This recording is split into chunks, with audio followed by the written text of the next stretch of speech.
السلام عليكم ورحمة الله وبركاته. إن الحمد لله نحمده ونستعينه ونستغفره ونعوذ بالله من شرور أنفسنا ومن سيئات أعمالنا. من يهده الله فلا مضل له ومن يضلله فلا هادي له. وأشهد أن لا إله إلا الله وحده لا شريك له وأشهد أن محمدا عبده ورسوله. أما بعد فإن خير الحديث كتاب الله وخير الهدي هدي محمد صلى الله عليه وسلم وشر الأمور محدثاتها وكل محدثة بدعة وكل بدعة ضلالة وكل ضلالة في النار. قال الله تعالى: أعوذ بالله من الشيطان الرجيم. وعنده مفاتح الغيب لا يعلمها إلا هو ويعلم ما في البر والبحر وما تسقط من ورقة إلا يعلمها ولا حبة في ظلمات الأرض ولا رطب ولا يابس إلا في كتاب مبين. সম্মানিত দিনী ভাই সকল, সমস্ত প্রশংসা গুণগান সেই মহান আল্লাহ তাবারাক ওয়া তাআলার জন্য, যার প্রশংসা করে শেষ করা যায় না, যাবে না, তাই আমরা সকলেই বলি আলহামদুলিল্লাহ। তারপর আমাদের ধর্মের নবী মুহাম্মদ রাসূলুল্লাহ সাল্লাল্লাহু আলাইহি ওয়াসাল্লামের ওপর শতকোটি শান্তির ধারা রহমত ও সালাম বর্ষিত হোক। আল্লাহুম্মা সাল্লি আলাইহি আল্লাহুম্মা বারিক আলাইহি। সম্মানিত দিনী ভাই সকল, ধারাবাহিক এই দার্স মাহফিলে আজকে যে বিষয় নিয়ে আপনাদেরকে শোনাবো, বিষয়টি হচ্ছে ইলমে গায়েব।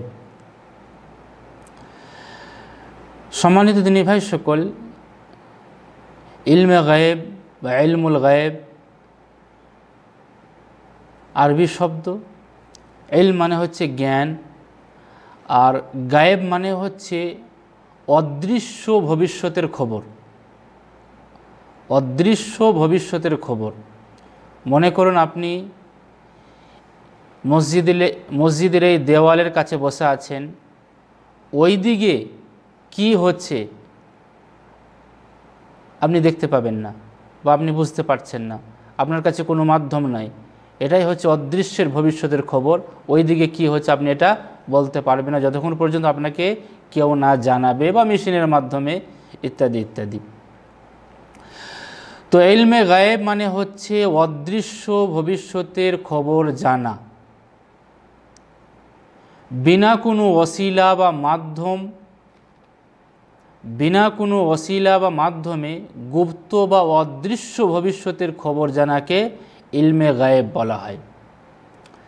এ কথা আলাদা যে আল্লাহ তাবারাক ওয়া তাআলা আম্বিয়া কেরামদেরকে, নবী ও রসুলদেরকে যতটুকু ওয়াহির মাধ্যমে জানিয়েছেন ততটুকু তারা জানতেন।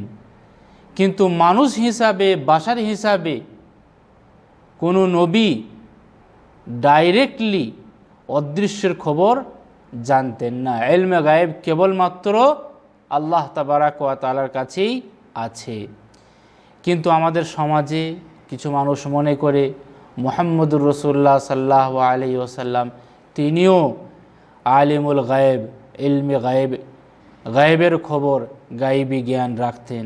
অথচ না, রাসূলুল্লাহ সাল্লাল্লাহু আলাইহি ওয়াসাল্লাম সরাসরি গায়েবের খবর জানতেন না।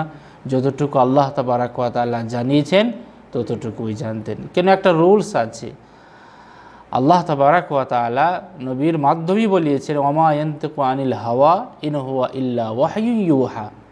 রাসূলুল্লাহ সাল্লাল্লাহু আলাইহি ওয়াসাল্লাম যা কিছু বলতেন নিজের তরফ থেকে বলতেন না, আল্লাহ তাবারাক ওয়া তাআলার কাছ থেকে ওহী আসতো, সেই ওহীর মাধ্যমে ওহী দ্বারাতে রাসূল করিম সাল্লাল্লাহু আলাইহি ওয়াসাল্লাম বলেছেন বা বলতেন। তো সম্মানিত দিনী ভাই সকল, যদি কেউ মনে করে যে আমি গায়েবের খবর জানি বা নবী রসুল গায়েবের খবর জানেন বা মালাইকারা গায়েবের খবর জানেন, এই আকীদা পোষণ করা হচ্ছে ঈমান বিধ্বংসী আকীদা।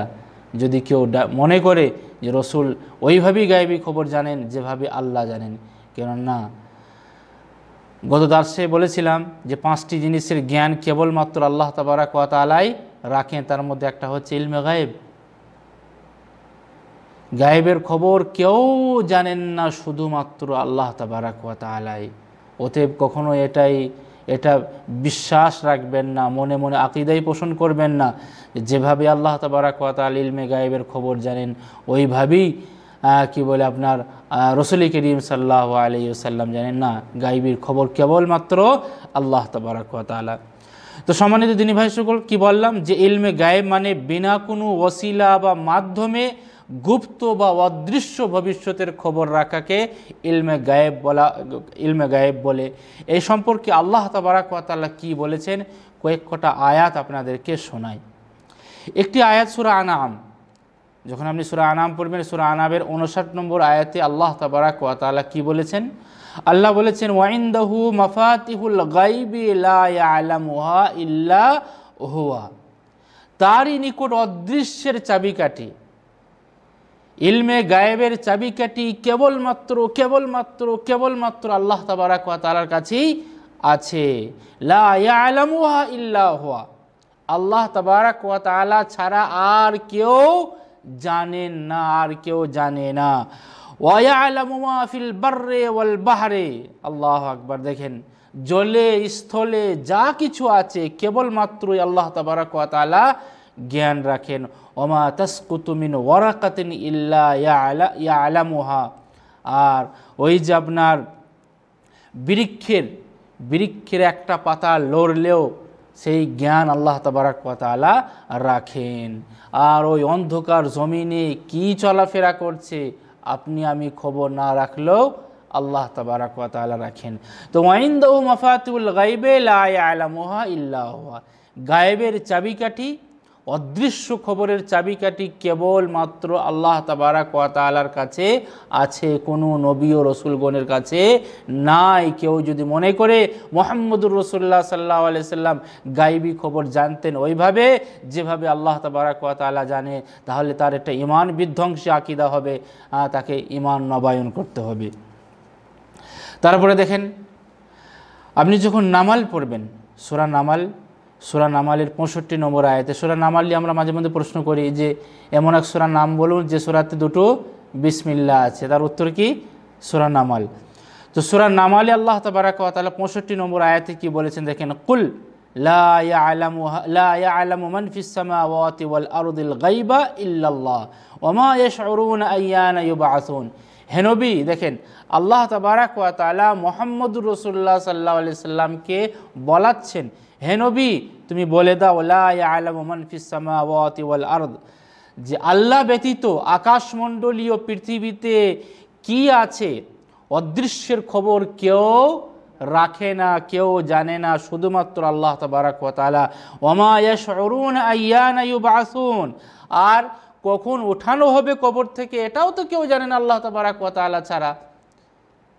রাসূল করিম সাল্লাল্লাহু আলাইহি সাল্লাম ফাতেমা রাদিয়াল্লাহু তাআলা কি বলেছেন, এখানে যা কিছু দরকার চাও আমি দিয়ে দেবো, কিন্তু সেখানে দিতে পারবো না কিছু। তারপরে আরও ঘটনা আছে, সেগুলো আস্তে আস্তে বলবো, যে গায়েবের খবর যদি কেউ বলে মুহাম্মদ রাসূলুল্লাহ সাল্লাল্লাহু আলাইহি সাল্লাম জানে, সে আসলে কোরআনের ইনকার, সে আসলে হাদিসের ইনকার, সে আসলে আল্লাহ তাবারাক ওয়া তাআলার মুনকির। দেখেন, তারপর আপনি সূরা আহকাফ পড়বেন, সূরা আহকাফের 9 নম্বর আয়াত আল্লাহ তাবারাক ওয়া তাআলা কি বলেছেন? আল্লাহ বলেছেন কুল মা কুনতু বিদআম মিনার রাসূল ওয়া মা আদরি মা ইউফআলু বি ওয়ালা বিকুম ইন আত্তাবিউ ইল্লা মা ইউহা ইলাইয়া ওয়া মা আনা ইল্লা নাযীরুম মুবিন। এখানেও আল্লাহ তাবারাক ওয়া তাআলা মুহাম্মদুর রাসূল করিম সাল্লাল্লাহু আলাইহি সাল্লামকে বলাচ্ছেন মুখ থেকে, হে নবী তুমি বলো, আমি তো কোনো মা কুনতু বিদআম মিনার রাসূল, আমি কোনো নতুন রসুল নয়, আমার আগেও নবী ও রসুল এসেছেন। ওয়ামা আদরি মা ইউফআলু বি, আর আমি জানি না আমার সাথে কি করা হবে, আখিরাতে আমার সাথে কি করা হবে আমি জানি না। ইলমে গায়েবের খবর যদি জানতেন তাহলে তো এটা বলতেন না। ওয়ালা বিকুমা, তোমাদের সাথে কি করা হবে এটাও আমি জানি না। ইন আত্তাবিউ ইল্লা মা ইউহা, আর আমি তো শুধুমাত্র ওহীর অনুসরণ করি, যে ওহীটা আমার কাছে আসে সেটা আমি তোমাদেরকে জানিয়ে দিই। তারপর ওয়ামা আনা ইল্লা নাযীরুম মুবিন, আমি তো শুধুমাত্র সতর্ককারী। তাহলে গায়েবের খবর আল্লাহ তাবারাক ওয়া তাআলা ছাড়া কেউ জানেন না। তারপরে দেখেন সূরা জিন পড়ুন, সূরা জিনের 26 নম্বর আয়াত। কত নম্বর? 26 নম্বর আয়াত। আল্লাহ তাবারাক ওয়া তাআলা কি বলেছেন, আলিমুল গায়বি ফালা ইউযহিরু আলা গায়বিহি আহাদা, যে অদৃশ্যের খবর আল্লাহ তাবারাক ওয়া তাআলা কারো কাছে প্রকাশ করেন না। হ্যাঁ, যতটুকু যখন প্রয়োজন হয়েছে নবী ও রসুলদেরকে বলেছেন, ততটুকু কি বলে নবী ও রসুলরা আমাদেরকে জানিয়েছেন। তারপরে দেখেন, আপনি সূরা আরাফ পড়বেন, সূরা আরাফের 188 নম্বরে এই আয়াতগুলো বলার পরে এবার ব্যাখ্যা করব। সূরা আরাফের 188 নম্বর আয়াতে আল্লাহ তাবারাক ওয়া তাআলা এখানেও প্রত্যেকটা আয়াতেই দেখেন রসুলকে লক্ষ্য করে আল্লাহ বলছেন যে হে নবী তুমি বলে দাও, কুল, হে নবী তুমি বলো, লা আমলিকু লিনাফসি নাফআন ওয়ালা যাররা ইল্লা মা শা আল্লাহ। আল্লাহু আকবার। যে আল্লাহ যা ইচ্ছা করেন তা ব্যতীত আমার নিজের ভালো মন্দের কোনো অধিকার নেই, যে আমি কারো লাভ করতে পারবো, কারো ক্ষতি করতে পারবো, এর অধিকার আমার কিছুই নেই। ওয়ালাউ কুনতু আলামুল গায়বা, দেখেন আল্লাহ তাবারাক ওয়া তাআলা রাসূল করিম সাল্লাল্লাহু আলাইহি ওয়াসাল্লামকে বলাচ্ছেন, ওয়ালাউ কুনতু আলামুল গায়বা লাস্তাকসারতু মিনাল খায়রি, যদি আমি গায়েবের খবর জানতাম, রসুল বলছেন ওয়ালাউ কুনতু আলামুল গায়বা, যদি আমি গায়েবের খবর জানতাম, লাস্তাকসারতু মিনাল খায়রি, তাহলে আমি অনেক কল্যাণ অর্জন করে নিতাম। যা কালকের খবর আমি জানতাম, কালকের যে কল্যাণগুলো আছে আমি নিতাম। পরশুর খবর যদি জানতাম, পরশুর যে কল্যাণ আছে, অর্থাৎ ভবিষ্যতের যে কল্যাণ আছে আমি সব তো নিয়ে নিতাম, কিন্তু আমি গায়েবের খবর জানি না। ওয়ামা মাসানিয়া সু, আল্লাহু আকবার। আর অকল্যাণের খবরও আমিও জানি না। তো আল্লাহ তাবারাক ওয়া তাআলা মুহাম্মদ রাসূল করিম সাল্লাল্লাহু আলাইহি ওয়াসাল্লামের মুখ থেকে শব্দগুলা বলাচ্ছেন। এখান থেকে স্পষ্ট হয়ে গেল মুহাম্মদুর রাসূলুল্লাহ সাল্লাল্লাহু আলাইহি সাল্লাম নিজেও বলছেন আমি গায়েবের খবর জানি না, যদি গায়েবের খবর জানতাম আমি অনেক কল্যাণ অর্জন করে নিতাম, কিন্তু না। তারপরে দেখেন, আপনি যখন হাদিসে জিবরিল, একটা প্রসিদ্ধ হাদিস প্রায় আমরা শুনেছি যে জিবরাইল আমিন মানুষের ভেষ ধরে রাসূল করিম সাল্লাল্লাহু আলাইহি সাল্লামের কাছে এসেছিলেন এবং বললেন, হে আল্লাহর রাসূল আপনি ইসলাম সম্পর্কে বলেন। তো ইসলাম সম্পর্কে রাসূল করিম সাল্লাল্লাহু আলাইহি সাল্লাম ব্যাখ্যা করলেন। তারপরে বললেন, হে আল্লাহর রাসূল আপনি ঈমান সম্পর্কে বলেন। তো রাসূল করিম সাল্লাল্লাহু আলাইহি সাল্লাম ঈমান সম্পর্কে ব্যাখ্যা করলেন। আবার রাসূলকে বললেন আপনি ইহসান সম্পর্কে বলেন, ইহসান সম্পর্কে ব্যাখ্যা করলেন। তো রাসূলকে প্রশ্ন করছেন, রাসূল উত্তর দিচ্ছে, আবার সেই ব্যক্তি বলছে সাদাক্তা, হে আল্লাহর রাসূল আপনি ঠিক বললেন। আর সাহাবে কেরাম আশ্চর্য হয়ে যাচ্ছে, কি ব্যাপার, আমরা এই ব্যক্তিকে চিনিও না, প্রশ্ন করছে, রসুল উত্তর দিচ্ছেন, আবার সেই ব্যক্তি বলছেন যে আপনি ঠিকই বলছেন, আপনি উত্তর সঠিক দিচ্ছেন, বুঝতেই পারছেন এই ব্যক্তিকে। আবার সেই ব্যক্তি জিজ্ঞাসা করছে, হে আল্লাহর রাসূল আপনি গায়েব সম্পর্কে, ফাখবিরনি আনিস সাআ, আপনি গায়েব সম্পর্কে কিছু বলুন, যে গায়েব সম্পর্কে আপনার কি ধারণা আছে। রসুল কি বললেন, মাল মাসউলু আনহা বিআলামা মিনাস সাইল, জিজ্ঞাসিত ব্যক্তি আর যেই ব্যক্তিকে জিজ্ঞাসা করা হচ্ছে তারা উভয়ই সমান। মানে এই সম্পর্কে আপনি আর আমার ধারণা নাই, যতটুকু আপনার জ্ঞান আছে অতটুকু আমার আছে, আর এই সম্পর্কে আমাদের দুজনারই অজানা, আমরা দুজনাই জানি না, আপনিও জানেন না আমিও জানি না। কিন্তু রসুলের সুন্দরটা জবাব দেখে রসুল এটা বললেন না যে তুমিও জানো না আমিও জানি না। রসুল কি বললেন, মাল মাসউল আনহা বিআলামা মিনাস সাইল, জিজ্ঞাসিত ব্যক্তি জিজ্ঞাসকের চেয়ে বেশি জানে না, মানে দুজনাই এতেই সমান। তারপরে দেখেন রাসূল করিম সাল্লাল্লাহু আলাইহি সাল্লামকে বলা হলো যে ঠিক আছে আপনি কিয়ামতের আলামত সম্পর্কে কিছু বলেন, কিয়ামতের লক্ষণ সম্পর্কে কিছু বলেন। তো লক্ষণ সম্পর্কে রাসূল করিম সাল্লাল্লাহু আলাইহি সাল্লাম বললেন। তো তিনি বললেন ঠিক আছে আপনি সব কিছু ঠিক বললেন। সেই ব্যক্তি চলে গেলেন। সাহাবা কিরামদেরকে বললেন, সাহাবা কিরামদেরকে রাসূল করিম সাল্লাল্লাহু আলাইহি সাল্লাম বলেন, যেই ব্যক্তি যে জিজ্ঞাসা করছিল জানো কে, এ ছিল কি জিবরাইল আমিন, মানুষের ভেষ ধরে মানুষের রূপে এসে তোমাদেরকে আসলে তোমাদেরকে শিক্ষা দেবার জন্য তিনি এই প্রশ্নগুলো করেছিলেন। তো সম্মানিত দিনী ভাই সকল, কোরআনের সমস্ত আয়াত এবং রাসূল করিম সাল্লাল্লাহু আলাইহি সাল্লামের এই কথাটা শোনার পরে আমাদের স্পষ্ট হয়ে গেল যে রসুল গায়েবের খবর জানতেন না। নাউজুবিল্লাহ, তারপরেও যদি কেউ বলে যে রসুল গায়েবের খবর জানতো, তাহলে রসুলের ওপরে মিথ্যা অপবাদ দেওয়া হবে। কয়েকটা উদাহরণ আপনাদেরকে শোনাই। উহুদ যুদ্ধ ইসলামের দ্বিতীয় যুদ্ধ, সবারই জানা আছে। জিতা যুদ্ধ সামান্য একটু ভুল বোঝার কারণে পরাজিত হয়ে গিয়েছিল। সেই যুদ্ধে 70 জন সাহাবী শহীদ হয়েছিলেন। রাসূল করিম সাল্লাল্লাহু আলাইহি সাল্লামের প্রিয়তম চাচা আমির হামজা রাদিয়াল্লাহু তাআলা আনহু শহীদ হয়েছিলেন, নির্মমভাবে হত্যা করা হয়েছিল, শহীদ করা হয়েছিল। যদি গায়েবের খবর জানতেন তাহলে আমির হামজা রাদিয়াল্লাহু তাআলা আনহুকে ওইভাবে নির্মমভাবে শহীদ হতো, ওই 70 জন সাহাবী শহীদ হতো। ইসলামের দ্বিতীয় যুদ্ধ উহুদ যুদ্ধ মুসলমানরা কি পরাজয় লাভ করত? কখনোই করতো না। তো আপনি যদি বলেন যে রাসূল করিম সাল্লাল্লাহু আলাইহি সাল্লাম গায়েবের খবর জানতেন, তাহলে ডাইরেক্টলি আপনি রাসূল করিম সাল্লাল্লাহু আলাইহি সাল্লামকে ছোট করে দিবেন। রাসূল করিম সাল্লাল্লাহু আলাইহি সাল্লাম নাউযুবিল্লাহ তাআলা কাতিল হয়ে যাবে। তাহলে আমির হামজা রাদিয়াল্লাহু তাআলা আনহুর কতল জানতেন রাসূল করিম সাল্লাল্লাহু আলাইহি সাল্লাম, তারপরে কেন হামজা রাদিয়াল্লাহু তাআলা আনহুকে সরিয়ে নিলেন না? যে হামজা রাদিয়াল্লাহু তাআলা আনহুর জন্য রাসূল করিম সাল্লাল্লাহু আলাইহি সাল্লামের দুই নয়ন থেকে চোখ থেকে অশ্রু ঝরতো, দুঃখের কান্না ঝরতো, কাঁদতেন, দুঃখ প্রকাশ করতেন, অথচ নির্মমভাবে হত্যা হলো। তো রাসূল করিম সাল্লাল্লাহু আলাইহি সাল্লাম গায়েবের খবর জানতেন না। তারপরে দেখেন বীরে মাউনা, আমরা জানি সেই কিছু সংখ্যক ব্যক্তি এসে রাসূল করিম সাল্লাল্লাহু আলাইহি সাল্লামকে বলেছিলেন যে ভালো ভালো কিছু কারি আমাদেরকে পাঠান, যাতে করে আমাদের ওখানে গিয়ে তারা ইসলামের প্রচার করবে, কোরআনের তালিম দেবে। অথচ তাদের উদ্দেশ্য ভালো ছিল না, তাদের উদ্দেশ্য ছিল এদেরকে সবকে বলে শহীদ করব, মেরে দেবো। এই 70 জন ভালো ভালো কোরআন পড়নেওয়ালা সাহাবীকে ওই বীরে মাউনা তিনি গিয়ে নির্মমভাবে হত্যা করেছিল। আল্লাহু আকবার। তো রাসূল করিম সাল্লাল্লাহু আলাইহি সাল্লাম যদি গায়েবের খবর জানতেন, পাঠাতেন? 70 জন সাহাবীকে কখনোই পাঠাতেন না। এরপরও যদি বলেন যে রাসূল করিম সাল্লাল্লাহু আলাইহি সাল্লাম গায়েবের খবর জানতেন, তো রাসূল করিম সাল্লাল্লাহু আলাইহি সাল্লামের উপরে মিথ্যা অপবাদ দেওয়া হবে, কতলের, হত্যার অপবাদ দেওয়া হবে, নাউযুবিল্লাহ।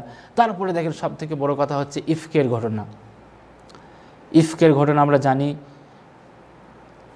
আয়েশা রাদিয়াল্লাহু তাআলা আনহার পবিত্রতার জন্য যে সূরা নূরের 10টি আয়াত নাজিল হয়েছিল, সেটাকে ইফকের ঘটনা বলা হয়। রাসূল করিম সাল্লাল্লাহু আলাইহি সাল্লামের নিয়ম ছিল যে প্রত্যেকটা যুদ্ধে কোনো না কোনো স্ত্রীদেরকে নিয়ে যেতেন, লটারির মাধ্যমে যার নাম বের হয়ে আসতো।